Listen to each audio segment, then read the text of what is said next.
सुरा संपूर्ण कलशं रुधिराप्लुतमेव च दधानां हस्तपद्माभ्यां कुष्मांडा शुभदास्तु मे।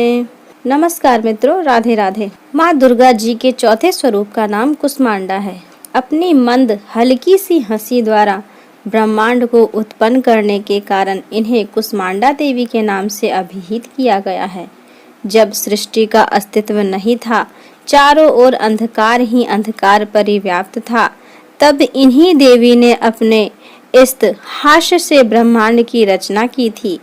अतः यही सृष्टि की आदि स्वरूपा आदि शक्ति हैं। इनके पूर्व ब्रह्मांड का अस्तित्व था ही नहीं। इनका निवास सूर्य मंडल के भीतर के लोक में है। सूर्य लोक में निवास कर सकने की क्षमता और शक्ति केवल इन्हीं में है। इनके शरीर की कांति और प्रभा भी सूर्य के समान ही देदीप्यमान और भास्वर है। इनके तेज की तुलना इन्हीं से की जा सकती है। अन्य कोई भी देवी देवता इनके तेज और प्रभाव की समता नहीं कर सकते। इन्हीं के तेज और प्रकाश से दसों दिशाएं प्रकाशित हो रही हैं। ब्रह्मांड की सभी वस्तुओं और प्राणियों में अवस्थित तेज इन्हीं की छाया है। इनकी 8 भुजाएं हैं, अतः ये अष्टभुजा देवी के नाम से भी विख्यात हैं। इनके 7 हाथों में क्रमशः कमंडलु, धनुष, वाण, कमल पुष्प, अमृत पूर्ण कलश, चंद्र तथा गदा है। 8वें हाथ में सभी सिद्धियों और निधियों को देने वाला जपमाला है। इनका वाहन सिंह है। संस्कृत भाषा में कुष्मांड कुम्हरे को कहते हैं। बलियों में कुम्हरे की बलि इन्हें सर्वाधिक प्रिय है। इस कारण से भी ये कुष्मांडा कही जाती हैं। नवरात्र पूजन के चौथे दिन कुष्मांडा देवी के स्वरूप की उपासना की जाती है। इस दिन साधक का मन अनाहत चक्र में अवस्थित होता है। अतः इस दिन उसे अत्यंत पवित्र और अचल मन से कुष्मांडा देवी के स्वरूप को ध्यान में रखकर पूजा उपासना के कार्य में लगना चाहिए। माँ कुष्मांडा की उपासना से भक्तों के समस्त रोग शोक विनष्ट हो जाते हैं। इनकी भक्ति से आयु, यश, बल और आरोग्य की वृद्धि होती है। माँ कुष्मांडा अत्यल्प सेवा और भक्ति से भी प्रसन्न हो जाती हैं। यदि मनुष्य सच्चे हृदय से इनका शरणागत बन जाए तो फिर उसे अत्यंत सुगमता से परम पद की प्राप्ति हो सकती है। हमें चाहिए कि हम शास्त्रों पुराणों में वर्णित विधि विधान के अनुसार माँ दुर्गा की उपासना और भक्ति के मार्ग पर अहर्निश अग्रसर हों। माँ के भक्ति मार्ग पर कुछ ही कदम आगे बढ़ने पर भक्त साधक को उनकी कृपा का सूक्ष्म अनुभव होने लगता है। यह दुख स्वरूप संसार उसके लिए अत्यंत सुखद और सुगम बन जाता है। माँ की उपासना मनुष्य को सहज भाव से भव सागर से पार उतारने के लिए सर्वाधिक सुगम और श्रेष्ठकर मार्ग है। माँ कुष्मांडा की उपासना मनुष्य को आधियों व्याधियों से सर्वथा विमुक्त करके उसे सुख समृद्धि और उन्नति की ओर ले जाने वाली है। अतः अपनी लौकिक परलौकिक उन्नति चाहने वालों को उनकी उपासना में सदैव तत्पर रहना चाहिए। नवरात्रि के 5वें दिन सबसे पहले कलश और उसमें उपस्थित देवी देवता की पूजा करें। फिर अन्य देवी देवताओं की पूजा करनी चाहिए। इनकी पूजा के बाद देवी कुष्मांडा की पूजा करें। इस दिन सुबह जल्दी उठकर स्नान कर हाथों में फूल लेकर देवी को प्रणाम करना चाहिए। इसके बाद व्रत पूजन का संकल्प लें और फिर माँ कुष्मांडा सहित समस्त स्थापित देवताओं की षोडशोपचार पूजन करें। फिर माता की कथा सुने, इनके मंत्रों का जप करते हुए ध्यान करें और अंत में आरती उतारकर तत्पश्चात प्रसाद वितरण कर पूजन संपन्न करें। माता को मालपुए या फिर कुम्हरे से बने पेठे का भोग लगाएं। माँ कुष्मांडा को हरे रंग का भोग अति प्रिय है। हरे रंग के फल जैसे मौसमी, अंगूर, शरीफा और हरे केले का भोग माता को लगाया जाता है। साथ ही उन्हें नारियल की भेंट अवश्य चढ़ाएं। कहते हैं कि देवी कुष्मांडा को जो व्यक्ति नारियल की भेंट अर्पित करता है उनकी सभी मनोकामनाएं पूर्ण होती हैं। या देवी सर्वभूतेषु मां कुष्मांडा रूपेण संस्थिता नमस्तस्यै नमस्तस्यै नमस्तस्यै नमो नमः। अब दुर्गा सप्तशती के पाठ का श्रवण कीजिए। पंचमो अध्याय। देवताओं द्वारा देवी की स्तुति। चंड मुंड के मुख से अंबिका के रूप की प्रशंसा सुनकर शुंभ का उनके पास दूत भेजना और दूत का निराश लौटना। ओम इस उत्तर चरित्र के रुद्र ऋषि हैं, महासरस्वती देवता हैं, अनुष्टुप छंद हैं, भीमा शक्ति हैं, भ्रामरी बीज हैं, सूर्य तत्व हैं और सामवेद स्वरूप हैं। महासरस्वती की प्रसन्नता के लिए उत्तर चरित्र के पाठ में इनका विनियोग किया जाता है। जो अपने कर कमलों में घंटा, शूल, हल, शंख, मूषल, चक्र, धनुष और वाण धारण करती हैं। शरद ऋतु के शोभा संपन्न चंद्रमा के समान जिनकी मनोहर कांति है। जो तीनों लोकों की आधारभूता और शुंभ आदि दैत्यों का नाश करने वाली हैं तथा गौरी के शरीर से जिनका प्राकट्य हुआ है, उन महासरस्वती देवी का मैं निरंतर भजन करता हूँ। ऋषि कहते हैं, पूर्व काल में शुंभ और निशुंभ नामक असुरों ने अपने बल के घमंड में आकर सचीपति इंद्र के हाथ से तीनों लोकों का राज्य और यज्ञ भाग छीन लिया। वे ही दोनों सूर्य, चंद्रमा, कुबेर, यम और वरुण के अधिकार का भी उपयोग करने लगे। वायु और अग्नि का कार्य भी वे ही करने लगे। उन दोनों ने सब देवताओं को अपमानित, राज्य भ्रष्ट, पराजित तथा अधिकारहीन करके स्वर्ग से निकाल दिया। उन दोनों महान असुरों से तिरस्कृत देवताओं ने अपराजिता देवी का स्मरण किया और सोचा, जगदम्बा ने हम लोगों को वर दिया था कि आपत्ति में स्मरण करने पर मैं तुम्हारी सब आपत्तियों का तत्काल नाश कर दूंगी। यह विचार कर देवता गिरिराज हिमालय पर गए और वहां भगवती विष्णु माया की स्तुति करने लगे। देवता बोले, देवी को नमस्कार है, महादेवी शिवा को सर्वदा नमस्कार है, प्रकृति एवं भद्रा को प्रणाम है। हम लोग नियम पूर्वक जगदम्बा को नमस्कार करते हैं। रौद्रा को नमस्कार है, नित्या, गौरी एवं धात्री को बारंबार नमस्कार है। ज्योत्सनामयी, चंद्र रूपिणी एवं सुख स्वरूपा देवी को सतत प्रणाम है। शरणागतों का कल्याण करने वाली वृद्धि एवं सिद्धि स्वरूपा देवी को हम बारंबार नमस्कार करते हैं। राक्षसों की लक्ष्मी, राजाओं की लक्ष्मी तथा सर्वाणी स्वरूपा आप जगदम्बा को बारंबार नमस्कार है। दुर्गा, दुर्गपारा, सारा, सर्वकारिणी, ख्याति, कृष्णा और धूम्रा देवी को सर्वदा नमस्कार है। अत्यंत सौम्य तथा अत्यंत रौद्र रूपा देवी को हम नमस्कार करते हैं। उन्हें हमारा बारंबार प्रणाम है। जगत की आधारभूता कृति देवी को बारंबार नमस्कार है। जो देवी सब प्राणियों में विष्णु माया के नाम से कही जाती हैं, उनको नमस्कार, उनको नमस्कार, उनको बारंबार नमस्कार है। जो देवी सब प्राणियों में चेतना कहलाती है, उनको नमस्कार, उनको नमस्कार, उनको बारंबार नमस्कार है। जो देवी सब प्राणियों में बुद्धि रूप से स्थित हैं, उनको नमस्कार, उनको नमस्कार, उनको बारंबार नमस्कार है। जो देवी सब प्राणियों में निद्रा रूप से स्थित हैं, उनको नमस्कार, उनको नमस्कार, उनको बारंबार नमस्कार है। जो देवी सब प्राणियों में क्षुधा रूप से स्थित हैं, उनको नमस्कार, उनको नमस्कार, उनको बारंबार नमस्कार है। जो देवी सब प्राणियों में छाया रूप से स्थित हैं, उनको नमस्कार, उनको नमस्कार, उनको बारंबार नमस्कार है। जो देवी सब प्राणियों में शक्ति रूप से स्थित हैं, उनको नमस्कार, उनको नमस्कार, उनको बारंबार नमस्कार है। जो देवी सब प्राणियों में तृष्णा रूप से स्थित हैं, उनको नमस्कार, उनको नमस्कार, उनको बारंबार नमस्कार है। जो देवी सब प्राणियों में क्षमा रूप से स्थित हैं, उनको नमस्कार, उनको नमस्कार, उनको बारंबार नमस्कार है। जो देवी सब प्राणियों में जाति रूप से स्थित हैं, उनको नमस्कार, उनको नमस्कार, उनको बारंबार नमस्कार है। जो देवी सब प्राणियों में लज्जा रूप से स्थित हैं, उनको नमस्कार, उनको नमस्कार, उनको बारंबार नमस्कार है। जो देवी सब प्राणियों में शांति रूप से स्थित हैं, उनको नमस्कार, उनको नमस्कार, उनको बारंबार नमस्कार है। जो देवी सब प्राणियों में श्रद्धा रूप से स्थित हैं, उनको नमस्कार, उनको नमस्कार, उनको बारंबार नमस्कार है।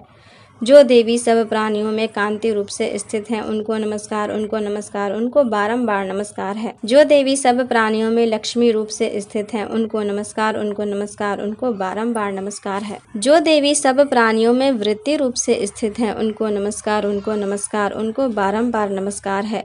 जो देवी सब प्राणियों में स्मृति रूप से स्थित हैं, उनको नमस्कार, उनको नमस्कार, उनको बारंबार नमस्कार है। जो देवी सब प्राणियों में दया रूप से स्थित हैं, उनको नमस्कार, उनको नमस्कार, उनको बारंबार नमस्कार है।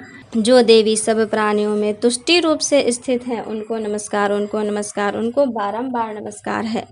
जो देवी सब प्राणियों में माता रूप से स्थित हैं, उनको नमस्कार, उनको नमस्कार, उनको बारंबार नमस्कार है।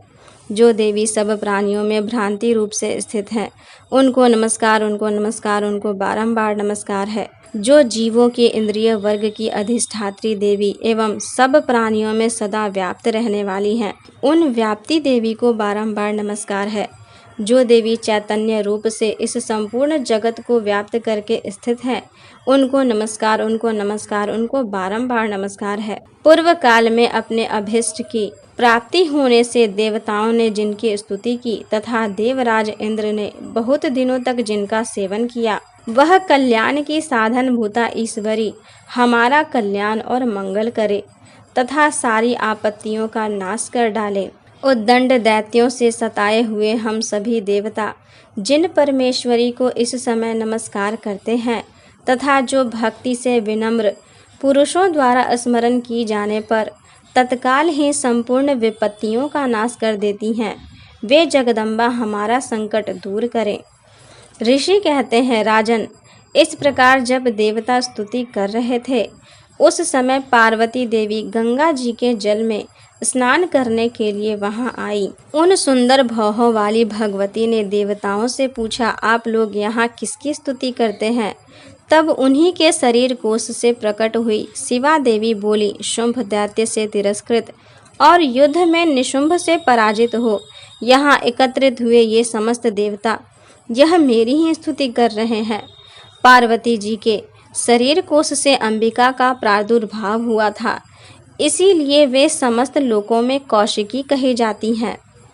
कौशिकी के प्रकट होने के बाद पार्वती देवी का शरीर काले रंग का हो गया, अतः वे हिमालय पर रहने वाली कालिका देवी के नाम से विख्यात हुईं।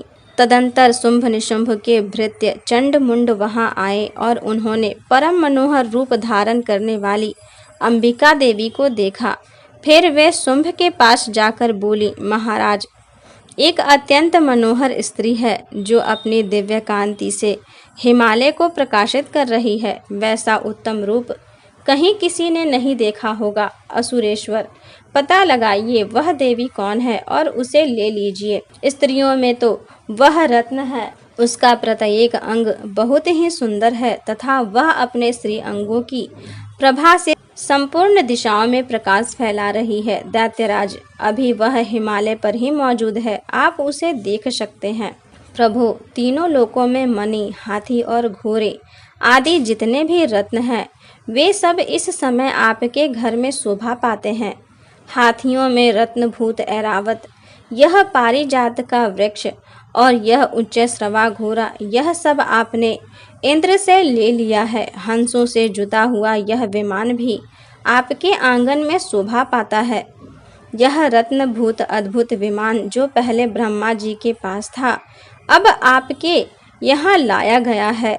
यह महापद्म नामक निधि आप कुबेर से छीन लाए हैं। समुद्र ने भी आपको किंजलीकनी नामक माला भेंट की है, जो केसरों से सुशोभित है और जिसके कमल कभी कुंभलाते नहीं हैं। सुवर्ण की वर्षा करने वाला वरुण का छत्र भी आपके घर में शोभा पाता है तथा यह श्रेष्ठ रथ जो पहले प्रजापति के अधिकार में था, अब आपके पास मौजूद है। दैत्येश्वर, मृत्यु की उत्क्रांतिदा नाम वाली शक्ति भी आपने छीन ली है तथा वरुण का पास और समुद्र में होने वाले सब प्रकार के रत्न आपके भाई निशुंभ के अधिकार में है। अग्नि ने भी स्वतः शुद्ध किए हुए 2 वस्त्र आपकी सेवा में अर्पित किए हैं। दैत्यराज, इस प्रकार सभी रत्न आपने एकत्र कर लिए हैं। फिर जो यह स्त्रियों में रत्न रूप कल्याणमयी देवी है, इसे आप क्यों नहीं अपने अधिकार में कर लेते? ऋषि कहते हैं। चंड मुंड का यह वचन सुनकर शुंभ ने महादैत्य सुग्रीव को दूत बनाकर देवी के पास भेजा और कहा, तुम मेरी आज्ञा से उसके सामने ये बातें कहना और ऐसा उपाय करना जिससे प्रसन्न होकर वह शीघ्र ही यहाँ आ जाए। वह दूत पर्वत के अत्यंत रमणीय प्रदेश में जहाँ देवी मौजूद थी गया और मधुर वाणी में कोमल वचन बोला। दूत बोला, देवी, दैत्यराज शुंभ इस समय तीनों लोकों के परमेश्वर हैं। मैं उन्हीं का भेजा हुआ दूत हूँ और यहाँ तुम्हारे ही पास आया हूँ। उनकी आज्ञा सदा सब देवता एक स्वर से मानते हैं, कोई उसका उल्लंघन नहीं कर सकता। वे संपूर्ण देवताओं को परास्त कर चुके हैं। उन्होंने तुम्हारे लिए जो संदेश दिया है उसे सुनो। संपूर्ण त्रिलोकी मेरे अधिकार में है। देवता भी मेरी आज्ञा के अधीन चलते हैं। संपूर्ण यज्ञों के भागों को मैं ही पृथक पृथक भोगता हूँ। तीनों लोकों में जितने श्रेष्ठ रत्न हैं, वे सब मेरे अधिकार में हैं। देवराज इंद्र का वाहन ऐरावत, जो हाथियों में रत्न के समान है, मैंने छीन लिया है। क्षीर सागर का मंथन करने से जो अश्व रत्न उच्च स्रवा प्रकट हुआ था, उसे देवताओं ने मेरे पैरों में पड़कर समर्पित किया है। सुंदरी, उसके सिवा और भी जितने भी रत्नभूत पदार्थ देवताओं, गंधर्वों और नागों के पास थे, वे सब मेरे ही पास आ गए हैं। देवी, हम लोग तुम्हें संसार की स्त्रियों में रत्न मानते हैं, अतः तुम हमारे पास आ जाओ, क्योंकि रत्नों का उपभोग करने वाले हम ही हैं। चंचल कटाक्षों वाली सुंदरी, तुम मेरी या मेरे भाई महापराक्रमी निशुंभ की सेवा में आ जाओ, क्योंकि तुम रत्न स्वरूपा हो। मेरा वरण करने से तुम्हें तुलना रहित महान ऐश्वर्य की प्राप्ति होगी। अपनी बुद्धि से यह विचार कर तुम मेरी पत्नी बन जाओ। ऋषि कहते हैं, दूत के यों कहने पर कल्याणमयी भगवती दुर्गा देवी, जो इस जगत को धारण करती है, मन ही मन गंभीर भाव से मुस्कुराई और इस प्रकार बोली। देवी ने कहा, दूत, तुमने सत्य कहा है, इसमें तनिक भी मिथ्या नहीं है। शुंभ तीनों लोकों का स्वामी है और निशुंभ भी उसी के समान पराक्रमी है, किंतु इस विषय में मैंने जो प्रतिज्ञा कर ली है उसे मिथ्या कैसे करूं? मैंने अपनी अल्प बुद्धि के कारण पहले से जो प्रतिज्ञा कर रखी है उसे सुनो। जो मुझे संग्राम में जीत लेगा, जो मेरे अभिमान को चूर्ण कर देगा तथा संसार में जो मेरे समान बलवान होगा, वही मेरा स्वामी होगा। इसीलिए शुंभ अथवा महादैत्य निशुंभ स्वयं ही यहाँ पधारे और मुझे जीतकर शीघ्र ही मेरा पानी ग्रहण कर लें। इसमें विलंब की क्या आवश्यकता है? दूत बोला, देवी, तुम घमंड में भरी हुई हो, मेरे सामने ऐसी बातें न करो। तीनों लोकों में कौन ऐसा पुरुष है जो शुंभ और निशुंभ के सामने खड़ा हो सके? देवी, अन्य दैत्यों के सामने भी सारे देवता युद्ध में नहीं ठहर सकते, फिर तुम अकेली स्त्री होकर कैसे ठहर सकती हो? जिन शुंभ आदि दैत्यों के सामने इंद्र आदि सब देवता भी युद्ध में खड़े नहीं हुए, उनके सामने तुम स्त्री होकर कैसे जाओगी? इसीलिए तुम मेरे ही कहने पर शुंभ निशुंभ के पास चली चलो। ऐसा करने से तुम्हारे गौरव की रक्षा होगी, अन्यथा जब वे केश पकड़कर घसीटेंगे तब तुम्हें अपनी प्रतिष्ठा खोकर जाना पड़ेगा। देवी ने कहा, तुम्हारा कहना ठीक है, शुंभ बलवान है और निशुंभ भी बड़े पराक्रमी हैं, किंतु क्या करूं? मैंने पहले बिना सोचे समझे प्रतिज्ञा कर ली है, अतः अब तुम जाओ। मैंने तुमसे जो कुछ कहा है वह सब दैत्य राज से आदर पूर्वक कहना, फिर वे जो उचित जान पड़े करें। इस प्रकार श्री मार्कंडेय पुराण में सावर्णिक मनवंतर की कथा के अंतर्गत देवी महात्म्य में देवी दूत संवाद नामक 5वां अध्याय पूर्ण हुआ। 6ठो अध्याय धूम्रलोचन वध। मैं सर्वज्ञेश्वर भैरव के अंक में निवास करने वाली परम उत्कृष्ट पद्मावती देवी का चिंतन करता हूँ। वे नागराज के आसन पर बैठी हैं नागों के फनों में सुशोभित होने वाली मणियों की विशाल माला से उनकी देहलता उद्भासित हो रही है। सूर्य के समान उनका तेज है। 3 नेत्र उनकी शोभा बढ़ा रहे हैं। वे हाथों में माला, कुंभ, कपाल और कमल लिए हुए हैं तथा उनके मस्तक में अर्धचंद्र का मुकुट सुशोभित है। ऋषि कहते हैं, देवी का यह कथन सुनकर दूत को बड़ा अमर्ष हुआ और उसने दैत्यराज के पास जाकर सब समाचार विस्तार पूर्वक कह सुनाया। दूत के उन वचन को सुनकर दैत्यराज कुपित हो उठा और दैत्य सेनापति धूम्रलोचन से बोला, धूम्रलोचन, तुम शीघ्र अपनी सेना साथ लेकर जाओ और उस दुष्टा के केस पकड़कर घसीटते हुए उसे बलपूर्वक यहाँ ले आओ। उसकी रक्षा करने के लिए यदि कोई दूसरा खड़ा हो तो वह देवता, यक्ष अथवा गंधर्व ही क्यों न हो, उसे अवश्य मार डालना। ऋषि कहते हैं, शुंभ के इस प्रकार आज्ञा देने पर वह धूम्रलोचन दैत्य 60,000 असुरों की सेना को साथ लेकर वहां से तुरंत चल दिया। वहां पहुंचकर उसने हिमालय पर रहने वाली देवी को देखा और ललकार कर कहा, अरे तो शुंभ निशुंभ के पास चल। यदि इस समय प्रसन्नता पूर्वक मेरे स्वामी के समीप नहीं चलेगी तो मैं बलपूर्वक झूठा पकड़कर घसीटते हुए तुझे ले चलूंगा। देवी बोली, तुम्हें दैत्यों के राजा ने भेजा है। तुम स्वयं भी बलवान हो और तुम्हारे साथ विशाल सेना भी है। ऐसी दशा में यदि मुझे बलपूर्वक ले चलोगे तो मैं तुम्हारा क्या कर सकती हूँ। ऋषि कहते हैं, देवी के यों कहने पर असुर धूम्रलोचन उनकी ओर दौड़ा। तब अंबिका ने हूँ शब्द के उच्चारण मात्र से उसे भस्म कर दिया। फिर तो क्रोध में भरी हुई दैत्यों की विशाल सेना और अंबिका ने एक दूसरे पर तीखे सहायकों, शक्तियों तथा फरसों की वर्षा आरंभ की। इतने में ही देवी का वाहन सिंह क्रोध में भरकर भयंकर गर्जना करके गर्दन के बालों को हिलाता हुआ असुरों की सेना में कूद पड़ा। उसने कुछ दैत्यों को पंजों की मार से, कितनों को अपने जबरों से और कितने ही महादैत्य को पटक कर ओठ की दाढ़ों से घायल करके मार डाला। उस सिंह ने अपने नखों से कितनों के पेट फाड़ डाले और थप्पड़ मारकर कितनों के सिर धड़ से अलग कर दिए। कितनों की भुजाएं और मस्तक काट डाले तथा अपनी गर्दन के बाल हिलाते हुए उसने दूसरे दैत्यों के पेट फाड़कर उसका रक्त चूस लिया। अत्यंत क्रोध में भरे हुए देवी के वाहन उस महाबली सिंह ने क्षण भर में ही असुरों की सारी सेना का संहार कर डाला। शुंभ ने जब सुना कि देवी ने धूम्रलोचन असुर को मार डाला है तथा उसके सिंह ने सारी सेना का सफाया कर डाला, तब उस दैत्यराज को बड़ा क्रोध हुआ। उसका ओठ कांपने लगा। उसने चंड और मुंड नामक दोनों महादैत्यों को आज्ञा दी, हे चंड और हे मुंड, तुम लोग बहुत बड़ी सेना लेकर वहां जाओ। उस देवी के झोटे पकड़कर अथवा उसे बांधकर शीघ्र यहाँ ले आओ। यदि इस प्रकार उसको लाने में संदेह हो तो युद्ध में सब प्रकार के अस्त्र शस्त्रों तथा समस्त आसुरी सेना का प्रयोग करके उसकी हत्या कर डालना। उस दुष्टा की हत्या होने तथा सिंह के भी मारे जाने पर उस अंबिका को बांधकर साथ ले शीघ्र ही लौट आना। इस प्रकार श्री मार्कंडेय पुराण में सावर्णिक मनवंतर की कथा के अंतर्गत देवी महात्म्य में धूम्रलोचन वध नामक 6वां अध्याय पूरा हुआ। हमारे साथ वीडियो में अंत तक जुड़े रहने के लिए धन्यवाद।